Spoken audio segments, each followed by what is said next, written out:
Hi, ఇప్పుడు mass జాతర cinema promotions మొదలవుతున్నాయి. మనతోటి హీరో గారు, ప్రొడ్యూసర్ గారు ఇద్దరు ఉన్నారు. ఇది యాంకర్గా చేయడం కొంచెం కష్టంగానే ఉంది. అందుకే అన్న మనం మాకైతే ఇంట్రెస్టింగ్ గానే ఉంది. అన్న మీకుంటుంది అన్న ఆడుకోవడంలో ఫేమస్ కాబట్టి, సో మీరు మీడియాతో ఆడుకోవడంలో ఫేమస్ కాబట్టి ఇద్దరిని కలిపి కొన్ని క్వశ్చన్లు అడగాలని ఉందన్న. ఇట్లా మీడియాతో ఆడుకుంటాం ఫేమస్ అని చెప్తేనే మొన్న ఒక ఆగస్ట్ లో ఒక వీకెండ్ నన్ను ఆడుకున్నారు మీడియాలో. అవునన్నా, దీంట్లో అది ఉండాలి కదా, డెఫినెట్ గా అది ఉండకపోతే అలాగే సార్. అంటే అలా ఉంటేనే ఫాలోయింగ్ వ్యూవర్షిప్ పెరుగుద్ది, అంటే అలాగే ఫ్యాన్స్ పెరుగుతారు, అవి ఉండాలి. మరి ఏ స్థాయికి ఆడుకున్నారంటే నేను ఇంకా అసలు ఆస్తులు అమ్ముకుని దుబాయ్ వెళ్ళిపోయానని. నాకు అర్థం కాలేదు, ఆస్తులు అమ్ముకునే అంత బ్యాడ్ పొజిషన్ లో ఉంటే దుబాయ్ ఎలా వెళ్తారో నాకు లాజిక్ అర్థం కాల. దుబాయ్ ఏదో పెద్ద ఏదో పల్లెటూరు లాగా అక్కడికి బాధపడుతున్నారు. వాళ్ళ రియాక్షన్ లాజిక్ అసలు ఉంటుందా? అదే కదా సింపుల్. రిచ్ బాధపడతారు కూడా, రిచ్ కూడా రిచ్గా వెళ్ళారు వంశీ గారు. అన్న ఇది మైక్ పట్టుకొని మీరు మళ్ళీ సినిమా అడగరు, సినిమా చూడమని అడగను, అందుకని మైక్ లేకుండా ఇప్పుడు అడిగేద్దాం అలా ఏమన్నా. సో ఫస్ట్ అదే ఆ రోజు కొంచెం ఎక్సైట్ అయ్యాను నేను, బాగా ఎక్సైట్ అయ్యాను. అది సరే, ఇక కేకలే అది ఎలా ఉందంటే రిక్వెస్ట్ లేదు, వార్నింగ్ లో ఉంది. వంశీ ఎప్పుడు వార్నింగ్ కావాలి. అవునే, తప్పులు చేయకుండా ఉంటాం మనుషులు. కొడకల్లారా రాకపోతే చెప్తా మీ పని. తప్పులు చేయకుండా ఉండం కదా, తప్పు జరిగింది ఏం చేస్తాం చెప్పు. ఇప్పుడు నేనైనా ఎన్టీఆర్ గారు అయినా ఇప్పుడు ఒక ఆదిత్య చోప్రా అని ఒక పెద్ద మనిషిని యశ్వరాజ్ నమ్మాము. ఇప్పుడు అందరు తప్పులు చేస్తారు కదా, వాళ్ళ సైడ్ తప్పు జరిగింది, మనం దొరికాము అంతే, ఏం చేస్తాం దానికి. ఇప్పుడు మేము తీసిన సినిమా కాదు కదా, మేము ఎలా కానీ వాళ్ళని నమ్మాము. పెద్ద మనిషి ఇండియాలోనే బిగ్గెస్ట్ ప్రొడ్యూసర్, ఆయన నమ్మాము, మిస్ఫేర్ అయింది, ఏం చేస్తాం దానికి, వేసుకున్నారు, పడ్డాం అంతే. కానీ అన్న మీరు దొరకాలని చాలా మంది ట్రై చేసినట్టున్నారు, వాళ్ళకి ఖుషి ఇచ్చి లాస్ట్ కి మళ్ళీ సెట్ చేసి ఓన్లే మన సినిమా, మనం తీసిన సినిమా కాకుండా బయట సినిమాతో దొరికాం, హ్యాపీ. ఇంకా అని ఫస్ట్ మాస్ మహారాజ్ అనే టైటిల్ ఇచ్చిన తర్వాత మాస్ అనే టైటిల్ పెట్టుకుంటూ మాస్ జాతర వస్తుంది. టైటిల్ ఐడియా ఎవరిది? బేసిక్ నేనే చెప్పాను. అవునా, నేను అదే ఎక్స్పెక్ట్ చేశాను. ఎందుకో అంటే అప్పుడు మరీ పండగ అనుకున్నాం, అవునండి బాగుంటుంది అనుకున్నాం, కొన్ని కారణాల వల్ల అది తెలిసిందే. అది సంక్రాంతి అంటే గుర్తొచ్చింది, మాస్ సినిమాలన్నీ సంక్రాంతికి వచ్చినాయి అనుకోండి, cinema block buster super cake అది ఇద్దరా కావాల్సింది మాకు తెలుగు సినిమాకి అని చెప్పి హడావిడి చేస్తాం. దసరా వరకు ఓకే, మిగతా ఏ టైంలో వచ్చినా కానీ ఇదో సినిమానా, కొత్తదనం లేదు. సో దాంట్లోకి వెళ్ళిపోయి ఈ ఆర్టిస్టిక్ మెంటాలిటీలోకి వెళ్తున్నారు. ఆర్టిస్టిక్ కాదు, క్రియేటివిటీ.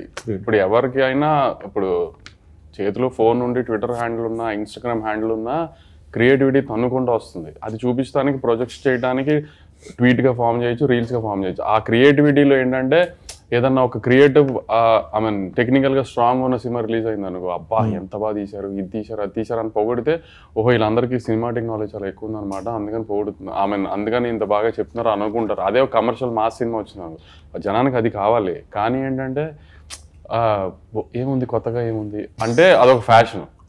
అంటే ఓహో వీళ్ళకి సినిమా గురించి బాగా తెలుసు అనుకుంటా, అందుకని రెగ్యులర్ సినిమాని పొగడలేకపోతున్నారు వీళ్ళు అని అనుకుంటారేమో నా ఫీలింగ్ ఏంటో నాకు తెలియదు. కానీ మరి ఇప్పుడు మన రవితేజ గారిని పెట్టి గీతాంజలి తీయలేను కదా, చూడరు కదా.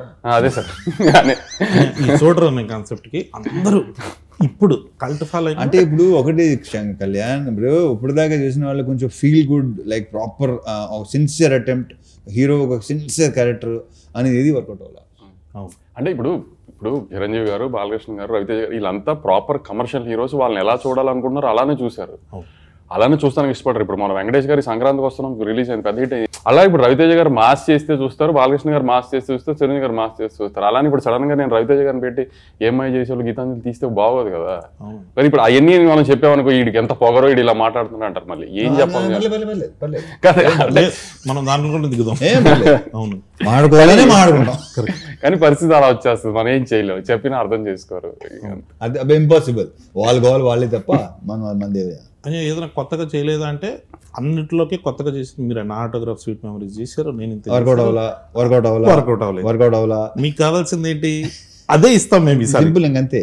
ఇప్పుడు మళ్ళీ అదే చేస్తాడు అంటే అయ్యే చూస్తున్నారు. అంటే అది కూడా ఊరిని చూసేసాం కళ్యాణ్, దాంట్లో కూడా ప్రాపర్ మీటర్ ఉండాలి. లైక్ ఒక అన్న కమర్షియల్ సినిమా చాలా తీయడం చాలా కష్టం, ఎందుకంటే చాలా మందికి నీకు ఎందుకంటే ఆ చిన్న రెగ్యులర్ అనేస్తానికి చాలా ఈజీ. ఆ రెగ్యులర్ కమర్షియల్ సినిమా రెగ్యులర్ గా ఉంటుంది కాదనట్లా, కానీ ఆ రెగ్యులర్ సినిమాలో హై మూమెంట్స్ ఉన్నాయా, ఎంగేజింగ్ గా ఉన్నదా అనేది ఇంపార్టెంట్. రెగ్యులర్ గా ఉందా లేదా అనేది ఇప్పుడు ఎప్పుడు చెప్తారు కదా ప్రపంచంలో 7 కథలే ఉంటాయని, ఏది తిప్పినా ఆ కథలకి అటు ఇటు తిప్పి జాయడమే కానీ కొత్త కథ ఎవరు రాయలేరు కదా. కానీ అంత ఎంగేజింగ్ గా చెప్పడం ట్రై చేస్తాం కదా, ఎంగేజింగ్ గా ఉందో లేదో ట్రై చూపడానికి మాస్ సినిమా అంటాం, కమర్షియల్ సినిమా అంటాం, కానీ ఈ రెగ్యులర్ అన్న మాట ఫ్యాషన్ అయిపోయింది అందరికి. అది చెప్పిన ఆ సంఖ్య కూడా బేసిక్ గా ట్విట్టర్ లో మేధావి సంఖ్య ఒకటి ఉంటుంది వాళ్ళే. అదే సార్, అదే అంటున్నాను సార్. ఆ మీద సంక్రాంతికి వస్తున్న సినిమా ట్విట్టర్ లో ఎవడు బాగుందని చెప్పడం చూడలేదు, చెప్పరుగా. బట్ థియేటర్లకు పరిగెట్టుకుంటూ వచ్చిన ఫ్యామిలీ ఆడియన్స్ హ్యాపీగా చూసారు. రిపీట్స్ బ్రహ్మాండ రిపీట్స్ పడినాయి. అంటే ఎంతో కొంత డెఫినెట్ గా ఈ ఎఫెక్ట్ ఉంటుంది వంశీ నాకు తెలిసి.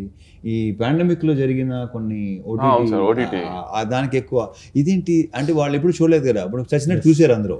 సో ఆ కొంతమంది ఉంటారు, ఎక్కువ ఉంటారు వాళ్ళు. ఇప్పుడు థియేటర్ రారు సినిమాలు చూడటానికి, థియేటర్ రారు. ఇప్పుడు మాస్ మూమెంట్స్ కమర్షియల్ సినిమాని ఎటకారం చేస్తున్నారు కదా రెగ్యులర్ సినిమాని. ఇప్పుడు ఓజీ సినిమా మొన్న రిలీజ్ అయింది, ఊగిపోతున్నారు అంత ఇంటర్వెల్ బ్లాక్ లో ఏం చేశారు, కళ్యాణ్ గారు తల నరికారు.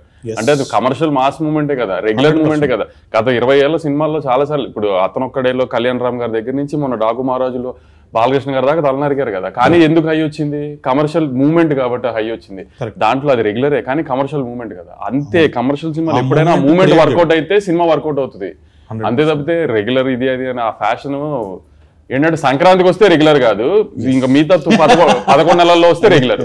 అదేం లాజిక్ మరి ఇది కరెక్ట్ పాయింట్. నాకు తెలిసి ఆ టైంలో మైండ్ సెట్ అలా ఉంటుందేమో, మైండ్ సెట్ అలా ఉంటుందేమో. ఫ్యామిలీస్ అంటే పండగ వాతావరణంలో ఎలా వచ్చినా పర్లేదు, ఏ కమర్షియల్ మీటర్ లో వచ్చినా పర్లేదు, కానీ మిగతా సంవత్సరం మాత్రం టెక్నికల్ గా కరెక్ట్ సినిమాలు తీయాలి. అలా ఎలా కుదురుతుందో మరి తెలియదు, మరి చూడాలి. వేరే సినిమాలను చూసి వాళ్ళలాగా ఎందుకు చేయట్లేదు అని అంటారు, కానీ మనం రెగ్యులర్గా వాళ్ళు సినిమా రెగ్యులర్ చేశారు అనుకుంటున్నా దాన్ని ఎగ్జైట్ అవుతారు. మళ్ళీ ఇప్పుడు తమిళ నుంచి వచ్చిన మలయాళం నుంచి. నేను కూడా చెప్పిన లోకా నేనే తెలుగులో రిలీజ్ చేశా, ఇప్పుడు ఈ మాటకి నన్ను పచ్చి బూతులు తిడతారు మళ్ళీ మీడియాలో అంతా. లోకాలో స్ట్రైట్ తెలుగు సినిమా తీస్తే లోకా ఇది లాగ్ ఉంది, ఇది స్పాన్ లేదు, ఇలా ఉంది అలా ఉంది అని తిట్టకపోతే నా పేరు మార్చుకుంటాను. 100% ఇక్కడ లాగ్ ఉంది అక్కడ లాగ్ ఉంది అని స్ట్రైట్ తెలుగు సినిమా లోకా అయ్యి ఉంటే చూసేవారు కాదు. అవునన్నా జరిపించింది. మనకేంటంటే మనము తెలుగు ఆడియన్స్ తెలుగు ఎలా అయిపోయామంటే ఒక ఆ చిన్న ఎడ్జ్లో ఉన్నాము, ఏది ఇట్లా అనేస్తున్నారో తెలియట్లేదు మనకి. ఇప్పుడు ఏది నచ్చుతో తెలియదు మనకి.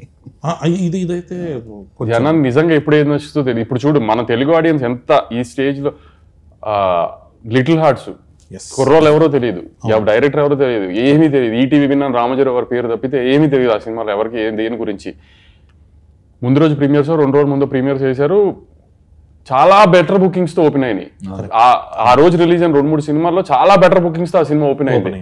అంటే తెలుగు సినిమా ఆడియన్స్ చూడు వాళ్ళు ఫిక్స్ అయితే ఎలా అయినా చూసేస్తున్నారు సినిమా ముందే. కానీ కాబట్టి తెలుగు సినిమా ఆడియన్స్ ఏది చూడాలనుకున్నారు ఏది వద్దనేది ఎవడో గేజ్ చేయలేము.